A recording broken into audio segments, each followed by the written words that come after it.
On va mélanger nos émotions, nos résistances, nos rêves, nos destins, à la fois dans la chanson, dans la poésie et dans l'action. Dans un enfer de terreur et de mort. Mais ils ne passeront pas. Non pasarán. Españoles patriotas, femmes du peuple héroïque, unis face à la menace, défendons la République.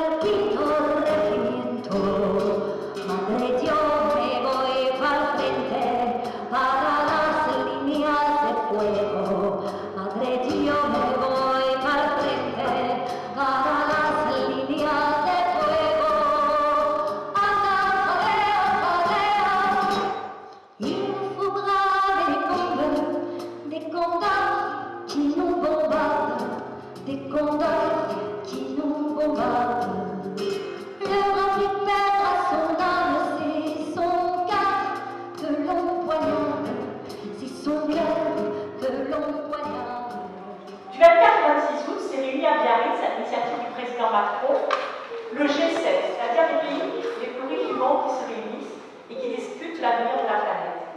Et normalement, il était prévu que l'égalité femmes-hommes soit au cœur de ce G7, une des priorités.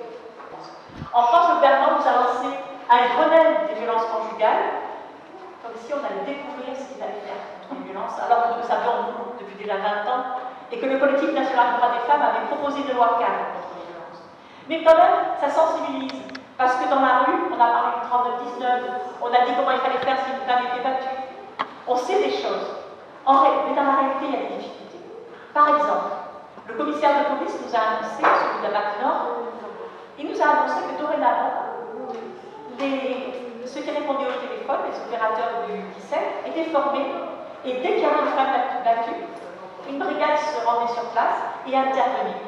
Mais nous, on a constaté, on en parlait encore avec plusieurs associations, souvent on entend non, ça ne vous regarde pas, vous êtes mariés, c'est votre problème, on ne rentre pas chez vous.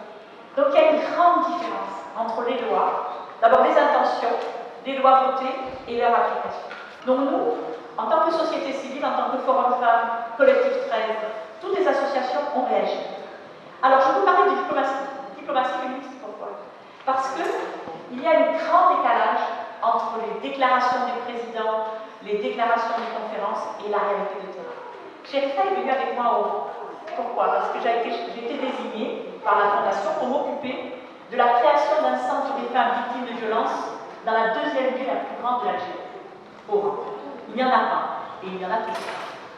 Grâce à la Fondation et à des crédits européens, nous avons pu mettre en place une concertation. La wilaya d'Oran, les travailleurs sociaux, les médias, les associations. Mais on nous a promis un terrain, on nous a promis de l'argent. Comme rien n'est venu, la Fondation a créé à Étouchen un tout petit centre pour 6 personnes, avec des femmes, avec des enfants. Mais au bout de 6 mois, comme il n'y a pas eu de relais, le centre a fermé. Et où elles se trouvent, ces femmes? Souvent, les familles les rejettent, parce qu'elles ont dénoncé la violence, elles n'ont plus leur place dans la famille. C'est pas un pays fort, c'est un pays qui a voté contre les violences, et il faut qu'avec les déclarations qu'il a prises, qu'il s'engage. Voilà, nous, notre fondation, le Forum des investissements fondateurs, on veut que les engagements aient une réalité concrète. Là, je vais lire un poème qui est intitulé J'écris par Myriam Ben. J'écris. J'écris parce que je suis femme. J'écris parce que je dois dire le silence des femmes. J'écris pour l'autre qui me regarde, qui se tait.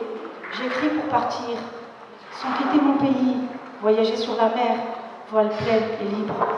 J'écris pour sentir ma liberté, parce que ma liberté est toujours demeurée intacte au fond de moi. J'écris pour me prouver que je peux agir sans contrainte. J'écris parce que je donne mon âme en partage. J'écris pour recueillir dans mes mains la source qui se perd et la donner à boire. J'écris pour retenir la trace des pas humains effacés par les vents du Moi, sable. je m'appelle Florian, je travaille à l'association Circle et nous, on travaille sur la mobilité des jeunes. On propose aux jeunes de partir à l'étranger en volontariat, un peu partout en Europe. Alors, je suis ici pour vous parler du programme des jeunes voix de la Méditerranée, Young Asian Voices. C'est un programme qui est développé par la fondation Analinks, dont le Forum Femmes Med est le chef de file du réseau français. La fondation Analinks, c'est une très grosse fondation qui réunit, je crois, 4000 associations autour du bassin méditerranéen, principalement sur les thématiques jeunesse et citoyenneté. Et alors, il fallait parler de l'histoire des femmes. À Marseille, il y a des enfants de 3 ans. Vous vous souvenez? Alors, moi, ce que je me souviens, c'est les dames du siège. Est-ce que vous pouvez nous parler des dames du siège de 1524? Vous connaissez tous le boulevard des Dames. Eh bien, il porte ce nom parce que en 1805, on a abattu les remparts. Et comme c'était sur ces remparts que ces femmes s'étaient battues et qu'elles avaient comblé les brèches qui avaient été faites quand la ville avait été assiégée par les ennemis de François Ier, et donc dans la nuit, c'est les femmes qui comblaient les brèches des remparts pour que les ennemis ne s'emparent pas de la ville. Quand on a démoli les remparts, on a dit qu'il faut appeler ce boulevard qui remplace les remparts, boulevard des Dames, pour que les gens se rappellent. Et quand ils ont vu que dans la nuit, l'immense brèche avait été comblée, que derrière il y avait les femmes qui étaient au besoin prêtes à se battre, elles aussi, ils ont dit bon, je lève le siège, je m'en vais, l'histoire est pliée. Les photos que nous avons reçues, on les a reçues chez nous, les membres fondateurs, on a sélectionné. Il y a eu des débats entre nous, très violents. Il fallait respecter la qualité de la photo. Il fallait que ça touche un des thèmes forts. Moi, j'ai pris l'exemple parce que c'est un exemple, c'est moi qui ai défendu cette photo. J'ai défendu pour 2 raisons. D'abord parce que dans la Fondation Analinks, il y a Israël comme pays.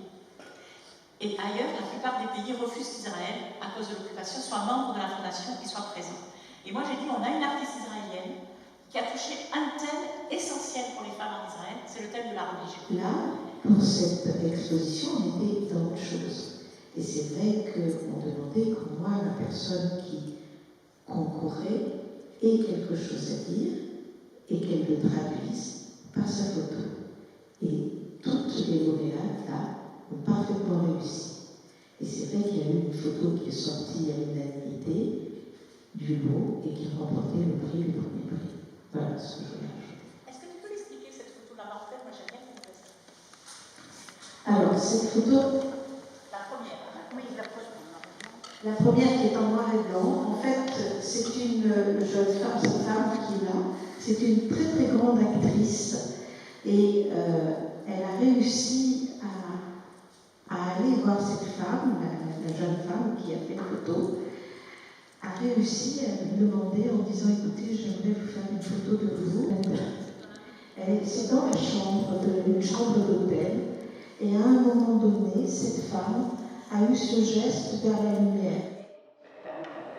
Les plus récentes datent de 2000 et quelques, et en les relisant, je me suis rendu compte combien ils étaient d'actualité. Alors je vais vous dire un ou deux textes sur l'écriture, et puis un ou deux textes en hommage à des gens qui ont été assassinés. Voilà, et j'arrêterai. Alors, pour l'écriture, le texte est intitulé « Écrit, geste, tracé ». Un sens, un geste, un texte, l'unique. C'est le premier apprentissage qui garde de la terre. Écrire de droite à gauche, écrire à la voix du maître, dans la voix du quittaine. Écrire pour remémorer et réciter. Écrire en mémoire, premier savoir. Puis vient l'autre apprentissage, jumeau renversé du premier, écrire de gauche à droite, prendre à rebours une langue, espace ouvert. Territoire balisé, je m'y installe et je m'y fais. Langue de travail, langue de soi, langue de son dire, langue de l'avancée, bientôt langue de la trace et de la quête, de la mémoire et de son effacement. C'est là que l'air l'oubli d'une langue, une non-langue, signe au mi-temps de l'espace, signe corps, tatoué au flanc d'une poterie, aux fleurs d'un tapis, au front de la belle, tatouage, alphabet tracé, trace d'une langue ancienne, celle que je ne sais pas dire. L'exposition là, c'était dans le cadre d'un échange des jeunes sur l'égalité des genres, qui s'appelle Equal Human. C'est un échange entre l'Égypte, la Suède, et la Tunisie et la France. Nous faisons partie de l'association Bokrasawa. Alors l'association Bokrasawa travaille avec les jeunes, normalement. Elle travaille sur l'éducation non formelle. On a commencé à réfléchir à propos des femmes, l'état de la femme. En l'année 2017, l'association a décidé, a pensé d'aborder le thème de la place de la femme, mais dans la Méditerranée. Donc, depuis le 22 février, en Algérie, vous savez qu'il y a eu un soulèvement populaire. Beaucoup donnent un nom à ce soulèvement, donc ceux qui disent Hirak, qui veut dire un mouvement, et d'autres disent révolution. Et donc, pourquoi est-ce que beaucoup préfèrent le mot révolution? Parce qu'on dit que ce mouvement a été rejoint par les femmes. Donc, le 22 février, il y a eu surtout cette belle jeunesse qui est sortie pour dire son ras-le-bol d'un système mafieux qui a régné sans partage depuis 1962. Bien entendu, peut-être que pas mal d'entre vous ici qui sont d'origine algérienne savent que nous avons un grand moudjahid qui a fait la révolution, qui se retrouve maintenant en prison parce qu'il a accompagné les jeunes depuis le 22 février. On lui reproche d'avoir dit des paroles qui atteindraient le moral des troupes. Ça veut dire qu'il y a aussi beaucoup d'Algériens qui pensent que l'armée algérienne est très fragile. Et donc nous sommes doublement en danger, puisque de simples paroles...